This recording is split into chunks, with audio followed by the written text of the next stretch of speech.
Friends, ఇప్పుడైతే మనము లక్నవరం వచ్చినాము. లక్నవరం అంటే ఇక్కడ నుంచి వచ్చేసి మన మేడారంకి ఇంకా 35 కిలోమీటర్లు ఉంది. ఇది చూడదగ్గ ప్లేస్ అని చెప్పేసి ఇక్కడైతే వచ్చేసినాము. ఒకసారి చూడండి. ఫుల్ వీడియో వచ్చేసి మీకు మన డిస్క్రిప్షన్లో లింక్ ఇస్తా, లోపల వెళ్ళి చూడండి. ఇది కొండల మధ్య మొత్తము లక్నవరం బ్రదర్స్. ఇప్పుడు ఇది వచ్చేసి చుట్టూరా మొత్తం నీళ్ళు ఉంటాయి. దాంట్లో వచ్చేసి మధ్యలో ఇక్కడ బిల్డింగ్స్ కనిపెడుతున్నాయి.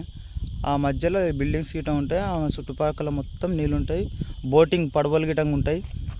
ఇక్కడ పైన పెట్టిండ్రు అవి. ఇంకా ఫుల్ వీడియో మొత్తం క్లారిటీగా చూపించినప్పుడు దాంట్లో చూపిస్తా. మొత్తానికి లక్నవరం చేరుకున్నాం మనం. ఇక ఈ బ్రిడ్జ్ మీదకి వెళ్ళి పోవాలి మనం. ఇప్పుడు ఇక్కడ నుంచి స్టార్ట్ చేస్తే